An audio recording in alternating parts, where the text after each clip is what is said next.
नमस्कार ताईंनो, सर्वांना श्री स्वामी समर्थ. अधिक महिन्यात आम्ही देहूला गेलो होतो. देहूचं दर्शन घेण्यासाठी आणि इंद्रायणीवर आंघोळ करण्यासाठी पण गेलो होतो. पण इंद्रायणीवर खूप गवत उगवलं होतं. म्हणजे मेन देहूमध्ये नव्हतं गेलो आम्ही, गाथा मंदिराकडे गेलो होतो. म्हणलं तिथं गर्दी पण जास्त नसेल म्हणून आंघोळ करायला तिकडेच गेलो होतो आम्ही तिघी मैत्रिणी. आणि एका मैत्रिणीची आई पण आली होती सोबत. मग आईला पण आधी आंघोळ हे घालून घेतलं आम्ही तिघींनी पण. आणि मग मस्त तिघी पण वाढव मस्त उन्हामुळं पाण्यात बसल्यामुळं गार वाटत होतं, छान वाटत होतं. मग थोड्या पाण्यातच बसलो तिघी पण लहान मुलांसारखं खेळत. मग तिथून वर आलो तर तिथं महादेवाची पिंड पण होती. तिथं पण महादेवाला पण इंद्रायणीमधलं पाणी आणून पाणी अर्पण केलं आणि मस्त अशी पूजा केली. छान वाटत होतं पूजा केल्यामुळं. आणि आंघोळ हे झाल्यामुळं मस्त थंड पण वाटत होतं. उन्हामुळं कसं गरमी जास्त आहे ना, त्याच्यामुळं छान वाटत होतं.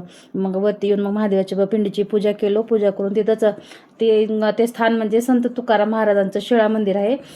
तिथं गाथा बुडवल्यावर 13 दिवस तपस्या केली होती तुकाराम महाराजांनी. तेच हे पवित्र स्थळ होतं. तिकडे गेलो होतो आम्ही आंघोळ करायला. म्हणजे इंद्रायणीत खूप म्हणजे घाण म्हणू नये आपण, पण खूप घाण होत्या ना, गाळ हे झालं होतं इंद्रायणीवर.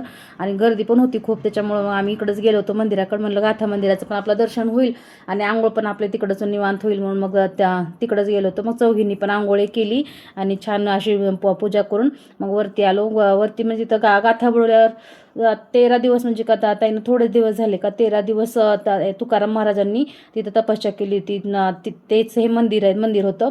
मग तिथं वरती येऊन त्यांचं पण आम्ही दर्शन हे केलं होतं. मग ताईंनी पण हे आणलं होतं, अनारसे आणले होते करून. त्यांनी 33 अनारसे आणले होते देवासाठी.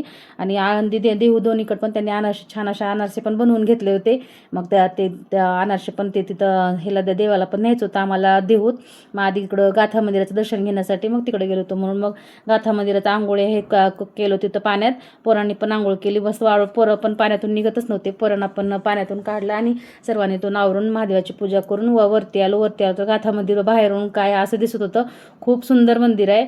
आणि गाथा मंदिर हे धनिकांचे दान तीर्थ आहेत, जनतेचे केंद्र आहे आणि माळकऱ्यांचे श्रद्धास्थान आहे, वारकऱ्यांचे जीवनधन आहे. खूप सुंदर असं मंदिर आहे. बाहेरून पण खूप छान व्ह्यू दिसत होता म्हणून बाहेरून पण थोडासा व्ह्यू घेतला. आणि आतमध्ये दर्शनासाठी जाण्याआधी बाहेरूनच थोडेफार फोटो हे काढले. आतमध्ये गेलो तर आतमध्ये पण गाथा लिहिली होती. पूर्ण 3 मजली मंदिर आहे आणि पूर्ण त्याच्यावर गाथा लिहिली होती. खूप सुंदर अशी गाथा वाचायला बसलं तर 2 महिने तरी आपल्याला पुरणार नाहीत, इतकी सुंदर गाथा होती. गाथा मंदिरात लिहिलेल्या आतमध्ये. आणि तुकाराम महाराजांची मूर्ती पण होती, त्यांचं पण दर्शन घेतलं. आणि थोड्या वेळ आतमध्ये पण गार वाटत होतं, छान. भोवताली पाणी आहे ना इंद्रायणी ना, त्याच्यामुळं खूप छान वाटत होतं. मग तिथं थोडा वेळ बाहेर येऊन हे बसलो. आतमध्ये जाऊन थोडा वेळ फिरलो. आणि तिथं फोटो काय बाबा घेऊ देत नव्हते, थोडेफार क्लिपा घेतल्या. आणि मग बाहेर येऊन गार वाटत होतं थोडं म्हणून मग बाहेर येऊन पण थोडा वेळ बसलो. आणि मग पाणी हे पिलं. मग ह्याला पण जायचं होतं ह्याला देहूत पण जायचं होतं. म्हणलं आधी इथलंच दर्शन घेऊन थोडा वेळ बसून आराम करा. मग उपवास होता त्याच्यामुळं काय खायला पण आम्ही गेलो नाही. मग गाथा मंदिर हे एकूण 7 एकर 30 गुंठे मध्ये आहे आणि 2 एकराच्या विशाल प्रांगणात 3500 स्क्वेअर फुटाचे भव्य दिव्य असे 3 मजली स्वरूपाचे मुख्य गाथा मंदिर आहे. खूप सुंदर आहे ना, तुम्ही गेला तर एकदा नक्की जा. देहूत लोक काय करतात, देहूत जातात आणि गाथा मंदिराला जाण्यासाठी त्यांना कोणाकोणाला माहिती पण नाही ना, त्याच्यामुळे गाथा मंदिराला जातच नाहीत जास्त लोक. पण आम्ही गावाकडून कोण काही ना त्यांना गाथा मंदिराला आळंदीला घेऊन गेलो की गाथा मंदिराला पण घेऊन जातो आणि आळंदीला पण घेऊन जातो. आम्ही तिघी मैत्रिणी पण मस्त तिथं थोडा वेळ बसलो. आणि ह्याला देहूत गावात जाण्यासाठी फक्त देहूचं दर्शन घ्यायचं होतं. आळंदीला आम्ही दुसऱ्या दिवशी जाणार होतो. मला आम्हाला 2 काही एका दिवशी होणार नाही म्हणून मग दुसऱ्या दिवशी आळंदीला गेलो होतो. मग इकडं ह्याला वैकुंठ धामाला आलो. आतमध्ये त्यांचं पण दर्शन घेतलं तुकाराम महाराजांचं. आणि मेन त्यांचं जुनं घर पण दाखवलं बघा, तुम्हाला पुढे व्हिडिओत दिसेलच. खूप सुंदर असं देहूत गेल्यामुळं छान वाटत होतं, मन पण प्रसन्न झालं. मला अधिक महिन्यात आंघोळ पण करते त्या इंद्रायणीवर म्हणून इंद्रायणीवर आंघोळ पण केली. म्हणलं आपल्याला आता पंढरपूरला तर जायला आपल्याला जमणार नाही, म्हणलं आधी वळंदी तर आपल्याला जवळ आहे ना आम्हाला इथून, म्हणून मग देवळांदी तरी करावं म्हणलं. आणि आई आली होती मैत्रिणीची, त्यांना पण घेऊन गेलो होतो. हे शिखराचं दर्शन घेता येईन तुम्ही पण. खूप सुंदर असं दर्शन पण झालं आमचं त्या दिवशी.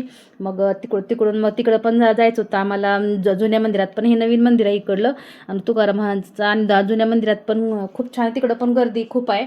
भजन कीर्तन पण चालू होतं लोकांचं तिकडं पण. तुकाराम महाराजांचं दर्शन घेऊन मग आम्ही गावातल्या पण मंदिरात गेलो होतो. गावातलं पण मंदिर खूप छान, खूप मोठं मंदिर आहे ताईंनो. मग गाथा मंदिरातून इकडं आलो होतो. इकडून मग तिघींचा पण उपवास होता, आईचा पण उपवास होता. मग बाहेर पण पोरांना पण रस हे पाहिलं. मग तिकडं मंदिरात पण जाऊन दर्शन घेतलं आणि बाहेरला पण थोडासा व्ह्यू घेतला. म्हणलं तुम्हाला पण बघता येईल. खूप छान झाले. वरच्यावर मंदिराची पण सुधारणा करतायत आणि बाहेर पण विकायला खूप काही होतं. मूर्त्या हे होत्या, म्हणला मूर्त्या हे होत्या म्हणून काय घेतलं नाही, फक्त थोडासा व्हिडिओ घेतला. ज्ञानेश्वरी बघायची ताईनं, ज्ञानेश्वरी हे पाहिली त्यांनी. घेतलं तर काय नाही, पण पाहायचं होतं फक्त काय नाही काय आलं म्हणून मग इकडे आलो तो मेन मंदिरात. मग इकडे येऊन मग असं ह्याचं दर्शनासाठी लाईन लागली होती. आम्हाला दर्शनासाठी 1-1.5 तास लागला ताईंनो दर्शन घेण्यासाठी. मग तिकडं पण भजन चालू होतं, कीर्तन चालू होतं. मग ते पण थोडंसं बघितलं केलं. मग लहान मुलंच होते, पण खूप छान असं टाळीनं वाजत होते. त्यांचं पण कौतुक करण्यासारखंच होतं ताईंनो. मस्त असं दर्शन पण 1-1.5 तास लागला, 1 तास लागला असेल आम्हाला, पण खूप छान वाटत होतं. हे बघा, हे इंद्रायणी इथं जायला परवानगी नाही आहे. तिकडं पलीकडं होतं, इकडून बंद होतं गेट, मेन गेट लावलेलं होतं. खाली कोण तुम्हाला लोक पण दिसतात का बघा ताईंनो, लोक पण नव्हते कोण आंघोळीला हे जाऊ देत नव्हते. पाय धुवायला पण तिकडे जायला परवानगी नव्हती, का बरं काय माहिती, पण पूर्ण बंद होतं. आणि तिकडं आम्ही गेलो होतो गाथा मंदिराकडं, तिकडं पण पूर्ण वरती गवत आलेलं होतं. थोडंसं कोपऱ्याला बायकांनी गवत हे काढून बसलेलं होतं. मग तिथंच आम्ही पण आंघोळी केले होते. आणि इकडं मेन ह्याच्यात शिळा मंदिरच्या इथं पूर्ण बंद होतं. त्याच्यामुळं आम्हाला इकडे इंद्रायणीवर काय जाताच आलं नाही, म्हणून आम्ही तिकडं गाथा मंदिराच्या इकडे गेलो होतो. मग हे पूर्ण शिळा मंदिराचं बाहेरलं हे आहे. मग तिथं पण शिळा मंदिराचं पण आतमध्ये जाऊन दर्शन घेतलं आणि बाहेरला व्ह्यू बघा. आणि बाहेर पण तिथं उन्हामुळं पाणी पण भरपूर टाकत होते सेवेकरी, म्हणजे सेवेकऱ्यांना येताना जाताना पायाला चटके बसायला नको म्हणून ते पण व्यवस्था करत होते उन्हाची. आणि हे बघा तुकाराम महाराजांचं घर आहे, केवढ्या घरात राहत होते बघा. खरंच त्यांना मानलं पाहिजे. खूप छोटंसं घर आहे, रूम आहे त्यांची ती. आणि मेन हे म्हणजे स्वतः तिथं राहत होते. खूप छोटंसं असं त्यांचं तुकाराम महाराजांचं घर होतं. मग तिथून पण त्यांचं घर हे पूर्ण पाहिलं आणि पोरांना पण दाखवलं. आणि मग तिथून घरी आलो. व्हिडिओ आवडला तर ताईंनो लाईक सबस्क्राईब करा. सर्वांना श्री स्वामी समर्थ. भेटू उद्याच्या व्हिडिओमध्ये. व्हिडिओ पाहिल्याबद्दल धन्यवाद.